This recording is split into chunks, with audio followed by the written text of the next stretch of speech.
Vamos a ir a la escritura que estábamos leyendo en estas últimas semanas, en el libro de Génesis 49. Esto se refiere a la vida de José, el hijo de Jacob.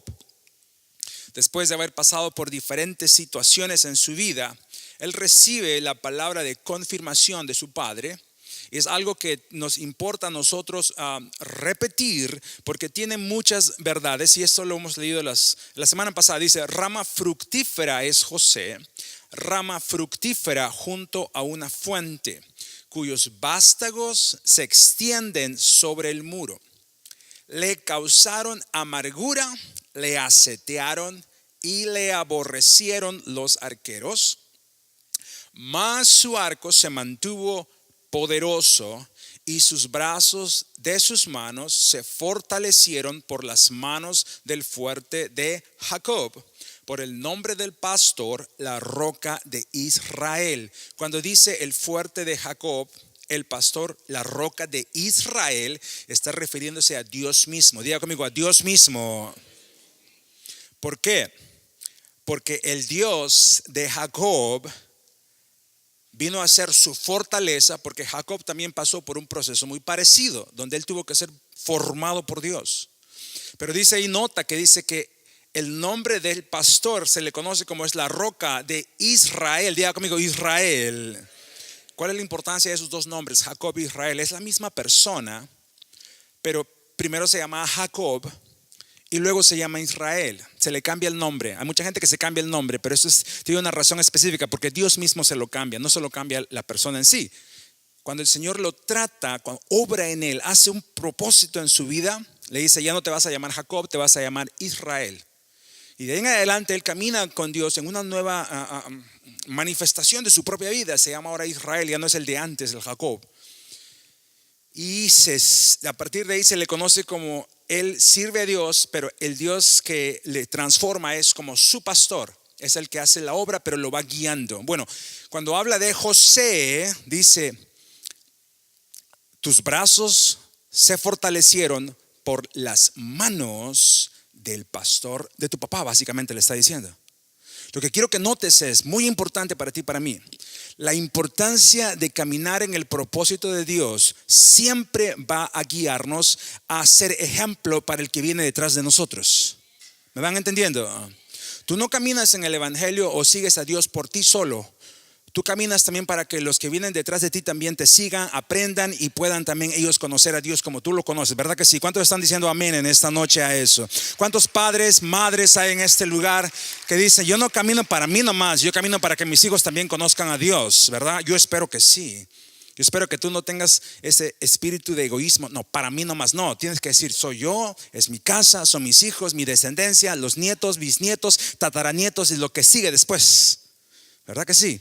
Entonces, si notas ahí, es tan importante porque el Dios de Jacob es el mismo que obra en la vida de José. Bueno, el punto es que dice ahí que José era rama fructífera. Diga conmigo: rama fructífera. Quiere decir que era una rama que daba fruto, no daba pena. Ese José del que hablamos la semana pasada, el que sufrió mucho, dice que en su historia, su legado, lo que se decía de él no era el pobrecito, decía: no, es una rama fructífera, porque donde tú lo pones, ahí se planta, ahí florece. Sin importar qué es, dice, él siempre daba fruto. Sin importar qué tiempo vivía en su vida, él siempre producía algo bueno. Pero dice ahí que él estaba plantado junto a una fuente. Y tú y yo tenemos que entender eso, porque en esta vida no se trata de cómo manejamos de algún sentido las cosas que nos van afectando. Más importante es dónde estoy plantado. ¿Quién es mi fuente de vida? ¿Quién es aquel que me da la capacidad de florecer y dar fruto en esta tierra? Y tú tienes que pensar no tanto cuánto dinero tengo, qué conexiones tengo, qué casa tengo, qué apellido tengo, ¿verdad? ¿Qué papelito que me defiende tengo? Tú tienes que decir: ¿dónde yo estoy plantado? ¿Quién es el que me da vida en esta vida? Eso va a ser la diferencia para ti. Porque sin importar qué tú enfrentes, si tú estás plantado en una fuente de vida, siempre vas a dar fruto, no importando qué tipo de tierra hay alrededor de ti, ¿verdad que sí? Muy bien. Y nota ahí también que dice que como es una rama fructífera, quiere decir que está viva, está produciendo. Y tú sabes que lo que es vivo no se puede contener. Lo que es vivo no lo puedes parar. Todo lo que es vivo siempre va a crecer. ¿Tú te has puesto a pensar en eso? Todo lo que es vivo siempre va a estar creciendo. Lo único que no crece es lo que está muerto o lo que se está muriendo. Pero mientras una cosa está viva, una persona está viva, algo está vivo, siempre va a producir algo que lo va a hacer crecer. Dice, él era esa rama fructífera viva y todo el tiempo estaba creciendo. Nota que nunca se enfatiza lo malo que lo pasó, la dificultad que él enfrentó, las cosas que le hicieron, cuántos se molestaron, cuántas trabas le pusieron. Dice, no, él era una rama que venía un muro, se subía encima del muro. Venía un hoyo, se pasaba debajo de hoyo y seguía creciendo. Él seguía creciendo, él seguía creciendo.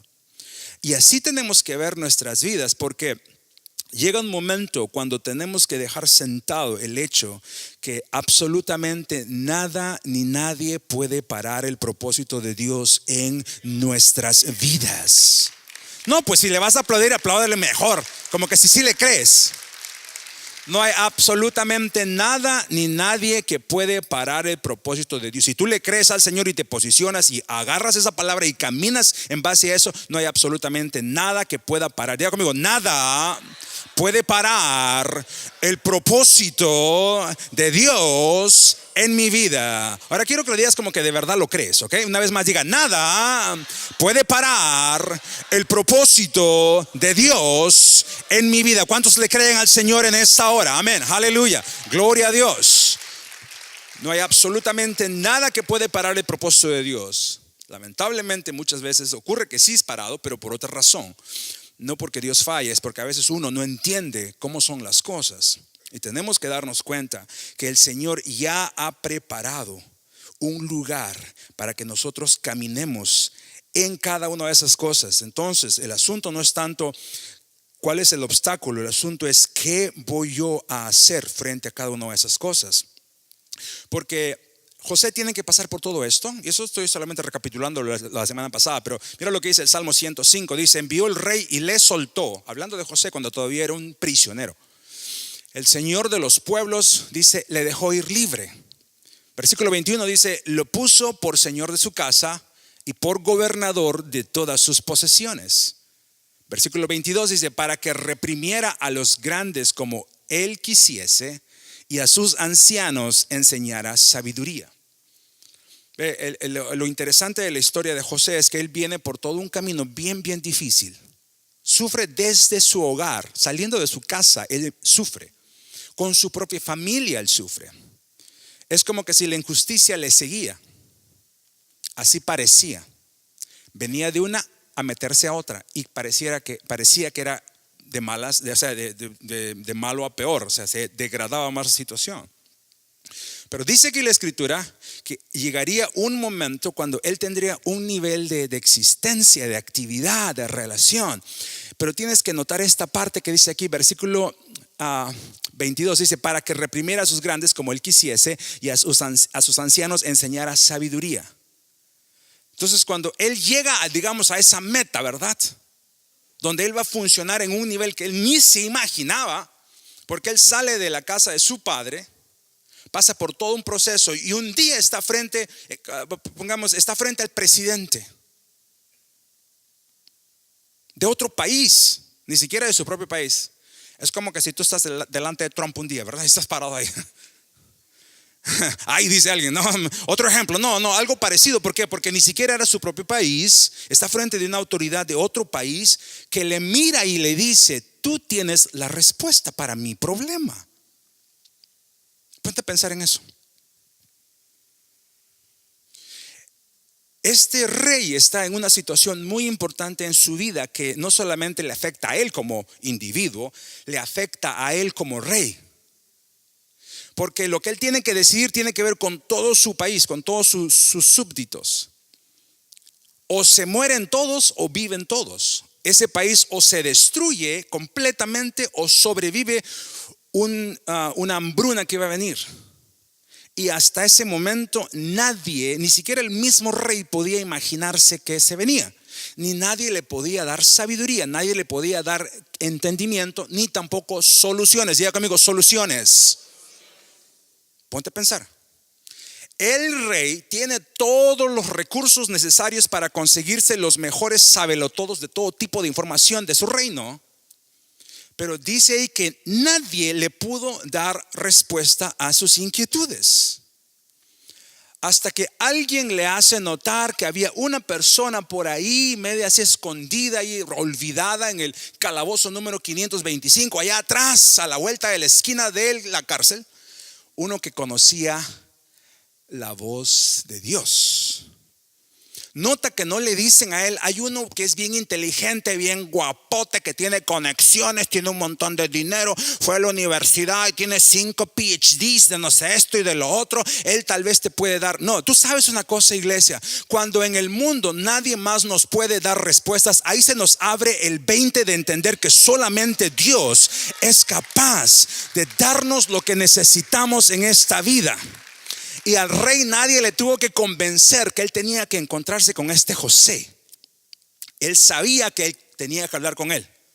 Nadie le tuvo que explicar, nadie le tuvo que decir, véngase mi rey, vámonos a la iglesia hoy en día, por favor, que sea verdad, sí, acepta a Cristo, te va a ir bien, rey. No, porque en su condición, no importó qué gran rey él era, él necesitaba respuestas en su vida. ¿Cuántos me están entendiendo en eso? ¿Cuántos me están entendiendo en eso? ¿Cuántos en la televisión me están entendiendo también? No te compliques frente a las cosas de este mundo, porque tú puedes estar atrás en el hoyo, como dice, y tú no sabes cuándo el Señor te dice, venga para acá, es tiempo de que tú vayas a la corte del rey y tengas que hacer lo que tengas que hacer. Ahora quiero que notes esto. El rey va ahora y va con este José y va a hablar con él. Si tú lees la historia, él va y se enfrenta y le dice, ok, aquí estoy. Ese es mi problema. Ahora imagínate tú a José. Imagínate que toda su vida hasta ese punto él se andaba quejando de su propósito. Imagínate que él está, ay no, es que me fue mal, mi papá me pegó, mi hermano me vendieron y el otro me metió a la cárcel. Yo ya renuncio a Dios, ¿verdad? Y toda la cosa así. No aprende nada, no es rama fructífera. Y de pronto que ahora el rey le dice, ok, aquí estoy, quiero respuestas. ¿Qué le va a decir él?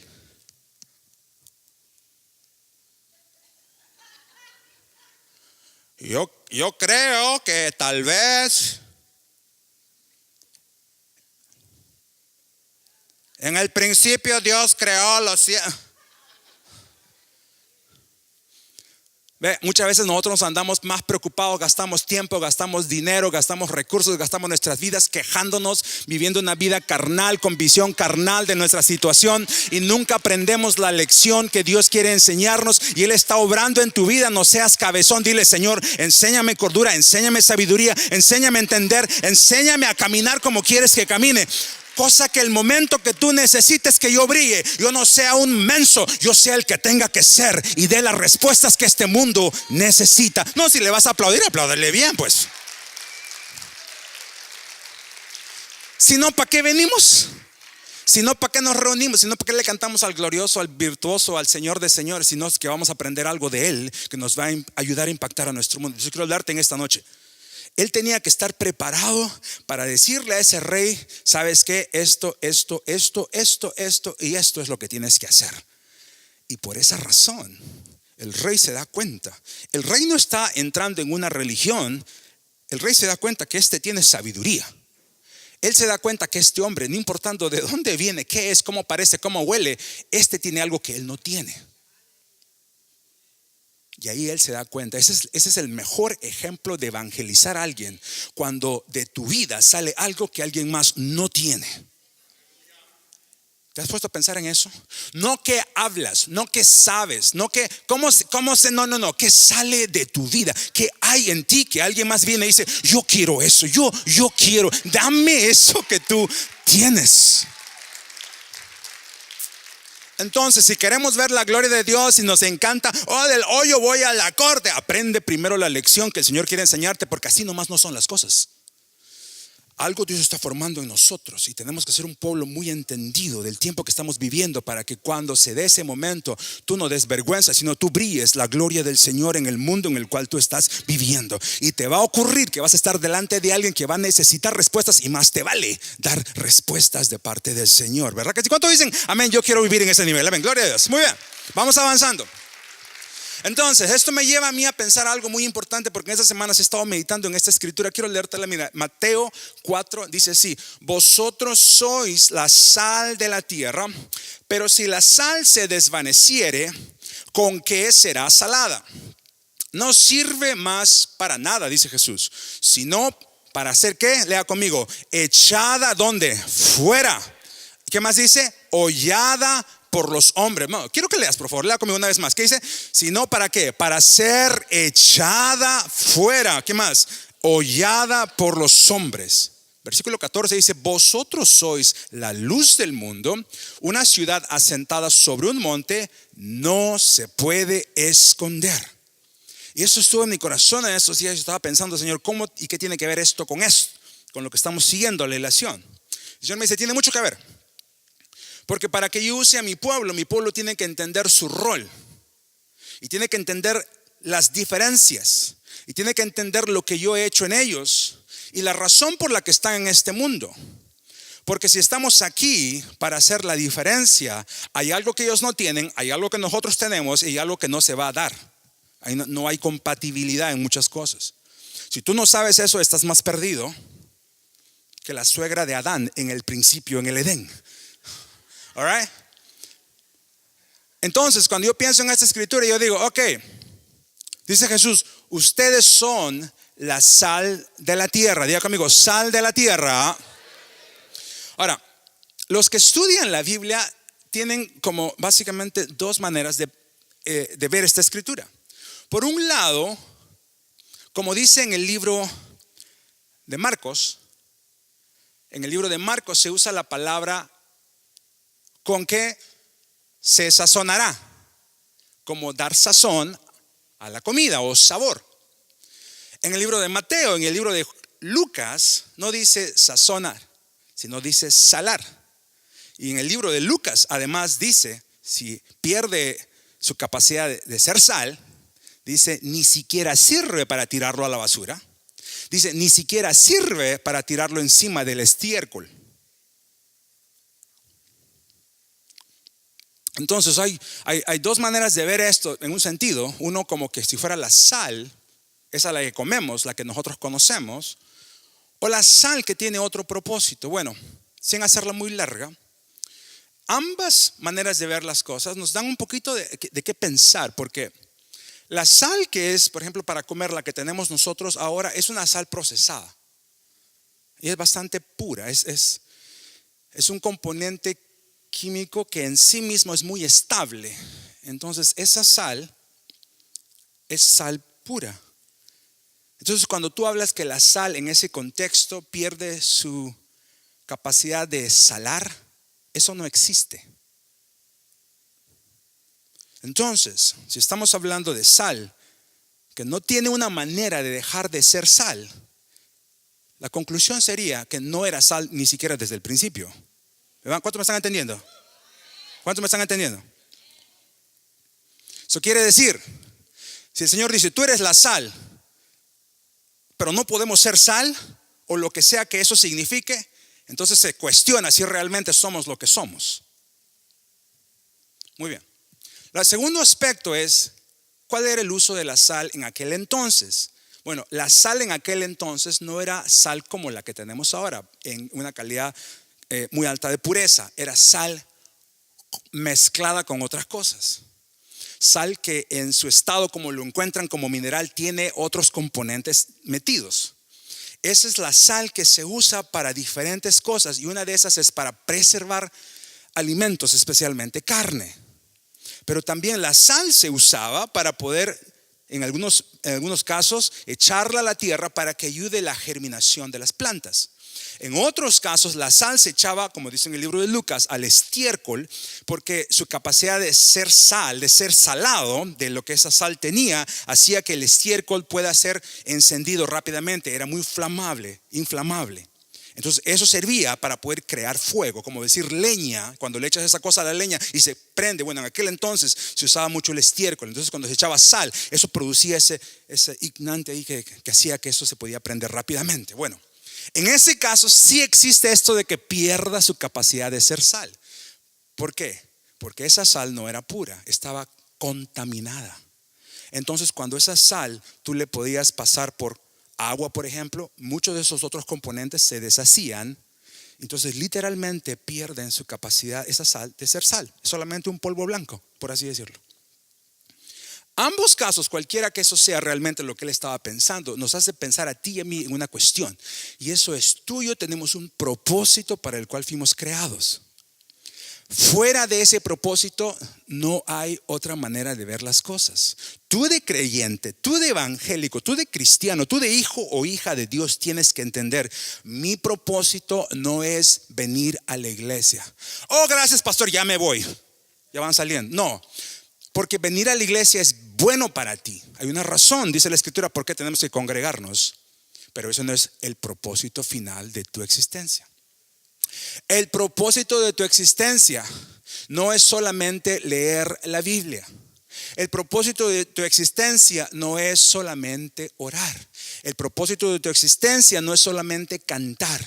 El propósito de tu existencia no es decir: yo soy cristiano, yo soy evangélico, yo soy hijo de Dios, yo creo en Dios. El propósito tuyo no es eso. El propósito, de acuerdo a la escritura, es que tú hagas algo en esta tierra, y eso es que tú seas sal y seas luz.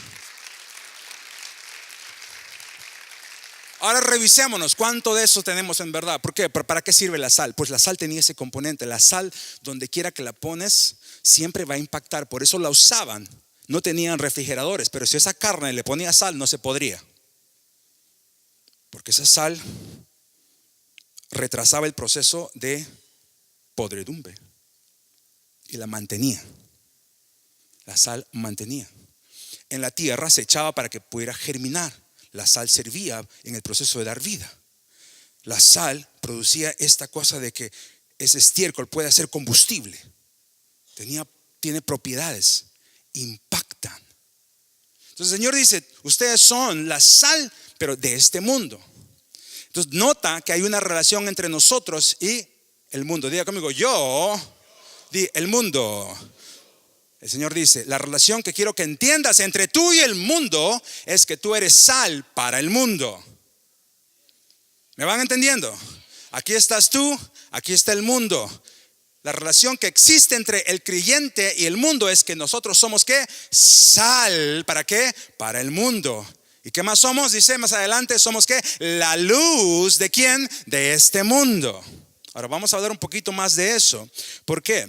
Porque nos va a explicar él mismo qué es lo que existe entre la relación de sus discípulos y el mundo. Mira lo que dice más adelante: yo les he dado tu palabra, y el mundo, ¿qué dice ahí? Los aborreció. ¿Por qué? Porque no son del mundo. Dice: como yo tampoco, ¿qué dice ahí? Soy del mundo. Versículo 15: no ruego que los quites del mundo, sino que los guardes ¿de qué? Del mal. Hay mucha gente, mucho cristiano, mucho pastor que no ha leído esto. Dice: no ruego que los quites del mundo, sino que los guardes del mal. Versículo 17, lea, ¿qué dice ahí? Santifícalos en tu verdad. ¿Por qué? Porque tu palabra es verdad. Versículo 18: como tú me enviaste al mundo, léalo fuerte ahora sí, ¿qué dice ahí? Así yo los he enviado al mundo. Diga conmigo: Él me ha enviado al mundo. Entonces, ¿seremos mundanos, pastor? Eso no es lo que quiere decir. ¿Me están entendiendo o se los explico con figuritas? Muy bien. Mira, cuando tú hablas del mundo, hay básicamente dos cosas que tienes que entender. Por un lado, el concepto del mundo como el mundo que nos rodea, donde existe este planeta, las personas, los habitantes, las cosas, los animales, ¿verdad? Todas las estructuras de países y qué sé yo. Eso es nuestro mundo. Pero hay otra cosa que es el mundo de acuerdo a las escrituras, y eso tiene que ver con un sistema de pensar, con una manera de pensar. Ese sistema o esa manera de pensar tiene que ver con la exaltación del ser humano. El libro de 1 de Juan dice: por esa razón tú no puedes amar al mundo. No está hablando del mundo, la tierra, de los habitantes de la tierra, lo natural que existe, sino de la estructura que puede gobernar en ese mundo, esa manera de pensar, esas prioridades que existen. Dice, no puedes amar a eso, dice, porque lo que hay en eso es solamente pasión de los deseos de la persona, los deseos de los ojos, la vanagloria de la vida. Y ahí tenemos que entender realmente a qué se refiere. Por eso es que el Señor dice: yo te envío al mundo. Y tenemos que entender qué quiere decir eso. Pero lo más importante que hay que rescatar de la Escritura es que el Señor Jesús nos dice bien claro: van a entender una cosa. Cuando yo les envíe a este mundo, acuérdate que Él nos dijo que vamos a ser luz del mundo, sal del mundo. Dice, ¿les van a qué? Les van a aborrecer. En otras palabras, los van a despreciar, los van a ridiculizar, van a pensar mal de ustedes, se van a burlar de ustedes, les van a decir aleluya, gloria a dioses, evangélicos mentirosos, les van a decir fakers, les van a decir de todo. Y hay mucha gente que ya no le gusta eso, porque dicen, no, pues que yo quiero caerle bien a todo el mundo. Yo quiero que todos me vean ahí como que yo soy bien inteligente. Entonces no voy a aparecer con mis rutinadas y mis cosas. Entonces no quiero que yo quedar mal con el medio mundo allá afuera, que me estén mirando ahí como que qué loco este cristiano. Y después, ¿verdad? Ya no, van a pensar, me van a tildar y me van a hacer dislike en el Facebook. No quiero eso. He luchado tanto por ganarme esos likes, esos followers, esos amigos, que no quiero perder eso. Para la gloria del Señor. ¿Cuántos le aplauden al Señor en esta noche porque Él es bueno? Entonces, iglesia, cuando el Señor dice ustedes son la luz y el mundo, entiende ese concepto. Dice, yo quiero que tú vayas y tú impactes al mundo, pero acuérdate, no te van a querer, te van a aborrecer, porque así como me aborrecieron a mí, dice, así van a aborrecer. ¿Por qué? Porque el mundo, la mentalidad mundana no está de acuerdo, no es compatible con la mentalidad del reino de Dios. Y tú tienes que saber eso. No hay manera de que nosotros unamos la mentalidad mundana con la verdad del evangelio de Jesucristo. No hay manera de juntar esas cosas. Nadie, y escúchame bien, nadie ha hecho eso ni podrá hacer eso jamás. Porque ni Cristo lo hizo, ni Él nos mandó a hacer eso. No estamos aquí para vender una verdad aguada a alguien con tal de rescatarlos. Estamos aquí para declarar la verdad del evangelio de Dios a todo aquel que cree en el nombre del Señor. Y tú tienes que saber eso. Entonces, podemos tal vez ser aborrecidos, podemos a veces sufrir que nos estén burlando. Alguien de pronto se ha burlado de ti. Ay, mira, la aleluya, tiene que ir a la iglesia. Vamos a jugar un partidito ahí una vez más. ¿Qué pierdes? No pierdes absolutamente. Sí, verdad, vamos pues, ahí todo burro. Sí, vamos pues, vamos. No, usted diga, no. Yo no camino por la aprobación de nadie más que de mi Padre Celestial. Y el cristiano tiene que entender, yo no vivo en esta vida para agradar a medio mundo. Si me aborrecen, pues en buena hora, que tal vez. Pero yo vivo aquí para agradar a mi Dios, a mi Padre Celestial, aquel que me lavó, aquel que me compró, aquel que hizo algo con mi vida y ahora me llama a brillar en mi mundo. Habemos tantos cristianos sin espina y sin huesos de valor para decir las cosas como tienen que ser. Y le temblamos a lo que va a decir el mundo. Y es el tiempo que el Señor está llamándonos a tomar nuestro lugar y decir, ¿sabes qué? Yo voy a sufrir por Cristo Jesús. Entonces, podemos ser aborrecidos, pero es más importante ser aprobados. Y tenemos que pagar ese precio. Mira lo que dice más adelante. Santiago 4 dice así: pedís. Se parece guatemalteco, ¿verdad? Pedís y no recibís, porque pedís mal. Pedís y no recibís. ¿Por qué? Lea, ¿por qué? Porque pedís mal para gastar en vuestros deleites. Versículo 4. Oh, almas adúlteras. Y aquí es lo que viene. Dice el apóstol Santiago, dice esto: hay una realidad que existe. Ya está hablando el creyente. Le dice, tú no estás caminando en ese nivel de gloria con el Padre. Dice, porque a veces ocurre que cuando pides, no recibes. Dice, no es porque no hay respuesta, no es porque el Padre no quiere dártelo, no es porque de pronto tú no es que te lo mereces, sino porque estás pidiendo mal. Entonces, ¿cómo pedimos? ¿Cuál es la fórmula? Dígame la fórmula, pastor, para yo pedir así igualito, en el nombre de Jesucito. Nos gustan las fórmulas, pero no nos gusta cambiar nuestro corazón. No nos gusta cambiar nuestra manera de ver las cosas y dejar que Dios nos transforme. Tenemos que entender la verdad. Dice, cuando piden mal, no es tanto porque lo dicen mal, dice, es porque entienden mal. Dice, no saben, dice, que la amistad con el mundo, que dice que es enemistad con Dios. De nuevo, no te estoy hablando de este mundo, te estoy hablando de este mundo. Me vas a entender, ¿verdad? Revísalo de nuevo para que lo entiendas. Pero mucha gente dice, es que la enemistad es con el mundo, así que los maldigo, los mando al infierno, a estos desgraciados pecadores. No, si el Señor nos tiene aquí para hacer luz. Pero el Señor dice, pero tú no puedes ser amigo de la mentalidad mundana. Tú no puedes ser amigo de la mentalidad mundana. No lo puedes, no puedes. No puedes. Porque o eres sal o no eres sal. ¿Eres o no eres? Así de simple. Porque si tú sigues si eso es lo que te llama, no puedes ir detrás de Dios. Y a veces sabemos muchos, ¿verdad?, que hemos perdido nuestra salinidad. Entonces estamos más confundidos que la esfera de Adán. Y queremos el mundo, pero también queremos a Dios. Y queremos el mundo y luego queremos a Dios. Y cuando las papas queman, queremos a Dios. Y cuando las cosas se ponen bien, ya vamos a lo nuestro. Y luego andamos jugando. Y luego nos preguntamos, ¿dónde está la bendición en mi vida? ¿Dónde está la gloria de Dios? No hay gloria de Dios si no tomamos una decisión en nuestras vidas. Entonces tenemos que tomar una decisión y decir, Señor, yo prefiero estar en una relación contigo, caminar contigo, porque aunque esto me cueste, yo no quiero caer en la condición donde mi corazón está unido a la mentalidad mundana. Y ahí empezamos a tomar decisiones. Te doy un ejemplo. Y si te cae, pues aguántate, ¿verdad? Porque yo no sé tu vida, así que si no es mi intención, ¿ok? Muchos me tildan ahí de David que tiro piedra y dice, pero no, de verdad que no, ni piedra tengo. Pero mira, cuando uno es amigo de Dios y no amigo del mundo, tú buscas lo de Dios, tú buscas de Él. Hay mucha gente que busca a Dios, pero en su círculo nadie más es de Dios.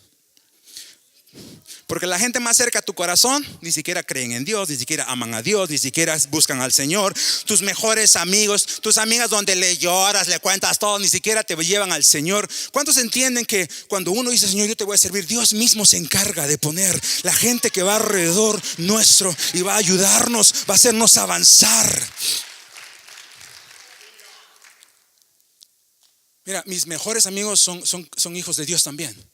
Porque lo que a mí me encanta es decir, oye, mira lo que Dios está hablando. Sí, es verdad, pues vamos entonces, hay que seguir avanzando.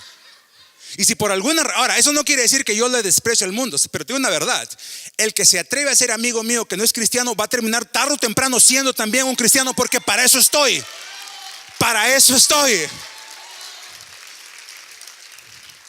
Yo nunca voy a salir.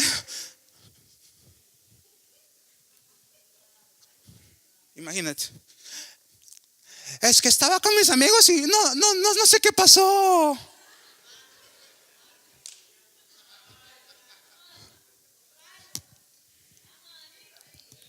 Porque la realidad es esta. Ahí cuando tú entiendes si eres sal. Porque donde tú vayas, ¿cómo lo impacto? ¿Cómo lo convenzo? ¿Cómo le doy? ¿Cómo le traigo a vida? ¿Cómo le hago? A mí no me importa quién tú seas, no me importa qué traes, no me importa quién tú creas, no me importa cuál es tu estilo de vida. Una cosa así yo sé, te voy a convencer tarde o temprano, porque el poder de Dios que está en mí va a hacer una obra y yo no voy a volver al revés. Yo tengo que ser sal y luz. ¿Cuánto me están entendiendo? ¿Cuánto me están entendiendo de verdad? Y necesitas ver tu mundo de esa manera. Hay tanta gente que le da tanto miedo mostrar que realmente es ser hijo de Dios, hija de Dios. Tú puedes ser hijo de Dios, tú puedes ser hijo del Señor en el mundo en el cual tú vives, sabiendo de quién tú caminas. ¿Cuál es el mundo? Con eso acabo. Romanos 1 dice así. Mira, por eso te dije la explicación. Porque lo que se trata es de un estado de existencia, de una mentalidad. La Biblia dice acerca del mundo, dice, pues habiendo conocido a Dios, no le glorificaron como a Dios, ni le dieron gracias, sino que se envanecieron en sus razonamientos. Se hicieron los que saben, y su necio corazón fue entenebrecido. Eso es el mundo. Es ese estado de entenebrecimiento, de ceguera espiritual, por la condición de orgullo y negligencia del corazón del ser humano. Uno se cierra a la realidad de la sabiduría de Dios. Entonces uno camina creyendo una cosa que no realmente es, y uno se cree el que tiene todo. Por eso se trata de uno, pues, y no de Dios. Entonces uno está cegado, entenebrecido el corazón. Por eso no puede ver cierto, sogo, lerdo, menso, tarato, ahí está. Pero uno se cree lo máximo. Versículo 22 dice: profesando ser, ¿qué dice ahí? Sabios, se hicieron ¿qué? Necios. Tú quieres, mira, ¿sabes lo que me pasa a mí ahora? Te cuento. Cuando quiero reírme, que me cuenten un buen chiste. Cuando yo quiero que reírme de algo, así como cuando te cuentan el chiste, ¿ves? Yo prendo las noticias, porque ahí sale cada payaso, y sale cada chiste, sale cada cosa que uno se imagina y dice: no puede ser posible que los seres humanos estemos pensando de esa manera. No puede ser posible que nosotros nos hemos reducido a esa minúscula existencia que tenemos. Pero esa es la realidad. Porque el mundo, mientras más se aleja de Dios, más retardado, necio se hace. Y esa es la condición a la cual tenemos que ir. Dice: por lo cual también, que dice ahí, Dios los entregó ¿a qué? A la inmundicia. ¿En qué? En las concupiscencias de ¿qué? De sus corazones. De modo que deshonraron entre sí sus propios cuerpos. Eso lo sabemos, eso lo vemos. Eso es lo que está ahí en pantalla. En todo ya está. Tú vas a prender tu televisor, ya no están solamente en los programas de los adultos. Ahora están hasta en las cosas para los niños. ¿Te has puesto a pensar? ¿Has visto cómo están las cosas? Ahora hay YouTube Kids. ¿Qué más hay? Hay Food Network Kids. Hay todo tipo para el niño. Y si usted es un padre tonto, nació: ay, mis hijos están viendo televisión a la lambda, mi bonito. No. Dase cuenta que ahora le están tratando de enseñar a esos niños cosas que no tienen nada que ver con Dios, cosas que tienen que ver con una mente retorcida. Y uno tiene que saber, pero es que es así porque el mundo se está yendo así, pues. No hay nada de que alarmarse ahí. Y como ellos no aprobaron tener en cuenta a Dios, ¿qué dice ahí? Dios mismo los entregó ¿a qué? A una mente reprobada. ¿Para hacer qué? Cosas que no convienen. Esa es la realidad a la cual el Señor Jesús se refería cuando dice: ustedes son la sal de ese mundo. Ustedes son la luz de ese mundo. Y no podemos hacer eso o creer que podemos siquiera escarbar ese nivel, pensando que no vamos a pasar un precio. Porque para hacer eso, el Señor tiene que hacer algo aquí. Por eso Cristo tuvo que morir en la cruz. Por eso su carne fue crucificada, porque Él pudo hacer a través de eso. Y ¿sabes qué, iglesia? El Señor está obrando en su pueblo algo profundo en su corazón, dándonos la realidad de qué es realmente nuestra existencia. Y tal vez tú estás pasando por algo en tu vida y tú dices: ¿sabes qué? Esto no se conecta con... No, sí se conecta, porque estás viviendo lo que estás viviendo, porque el fuego del Señor está obrando en tu vida para hacerte lo que tú tienes que ser. No le puedes correr al propósito de Dios. Di conmigo: no voy a correr al propósito de Dios en mi vida. Dígalo fuerte, diga: no puedo correr del propósito de Dios para mi vida. ¿Por qué no mejor nos rendimos? ¿Verdad que sí? Decimos: sí, Señor, yo quiero ser eso. Pero así de grande que eso parece, ay, Dios mío, qué tan feo es. No es feo, hermanos, porque este es el tiempo cuando el Señor levanta un corazón aguerrido de un pueblo que comprende y entiende quién su Dios es. El Señor nos dice: vaya y sea lo que te llamé a hacer desde el principio. Para eso yo di mi vida, para que seas eso. Mira lo que dice la palabra. Con esto acabo. Dice: ¿por qué? Lea conmigo fuerte. Todo. No, leo. Usted sabe leer, ¿verdad? Si fueron a la escuela, ¿verdad? Vamos conmigo, diga: porque todo lo que es nacido de Dios, grítalo, vence al mundo. Y esta es la victoria que ha vencido al mundo. ¿Qué cosa? Nuestra fe. ¿quién es el que vence al mundo? Sino el que cree que Jesús es el Hijo de Dios. ¿Cuántos creen que Jesús es el Hijo de Dios en este lugar? Tú tienes que entender que esa es la nueva gloria que Dios está llamando a caminar. Donde quiera que tú vayas, con quien quiera que tú te encuentres, el Señor dice: es tu oportunidad, tú vas a ser sal y luz. Algo de ti voy a dar a ellos. Y de ese modo tú no eres como ellos, tú vienes aquí a traer algo. Tiene que haber perfeccionado algo. El cristiano tibio, medio mundanoide, camufladoide, cristianoide, no sirve para esto.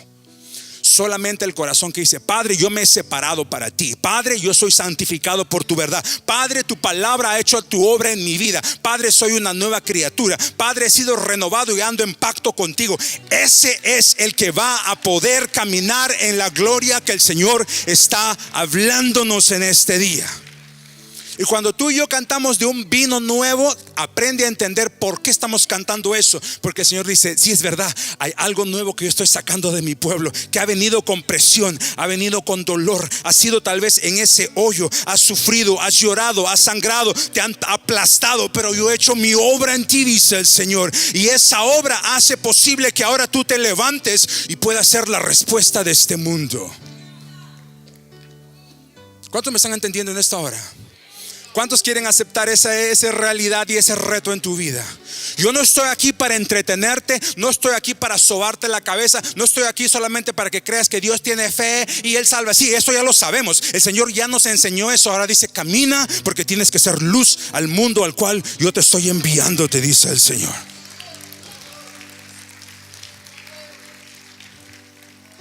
¿Cuántos van a tener la nueva actitud del nuevo día del Señor, del con permiso? ¿Qué es eso de con permiso? Decir: Señor, con permiso, yo ya estuve demasiado tiempo atado, cerrado, ahora tengo que empezar a caminar en el nivel que tú me estás llamando a caminar. Ya no le tengo miedo a nada. Tú tienes que brillar. Diga conmigo: yo tengo que brillar. Dígalo una vez más: yo tengo que brillar.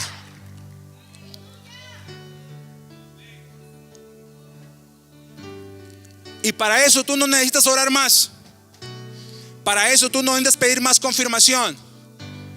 Para eso tú no tienes que esperar más que venga el profeta y me lo confirme. No, eso ha venido hace 2000 años. El Señor diciendo: he obrado, he hecho a mi iglesia para que sea luz, para que no se esconda, para que esté arriba. No pases un día más sin ser luz. Ser luz no es pegar memes en el Facebook. Eso no es ser luz. Ser luz no es poner cosas en Instagram. Eso no es luz. Ser luz no es estar orando por 5 horas, aunque eso es bueno. Eso no es luz. Ser luz es ser luz afuera, mientras la gente va viendo. ¿Qué necesitas? Ok, voy a orar por ti. ¿Qué voy a hacer? Voy a darte lo que Dios me ha dado. Voy a sanarte. Voy a profetizar sobre tu vida. Voy a hablar a tus hijos. Voy a hablar a tu jefe. Lo que sea, tráemelo. Vamos a hacer. Póngase de pie y levante bien tus manos.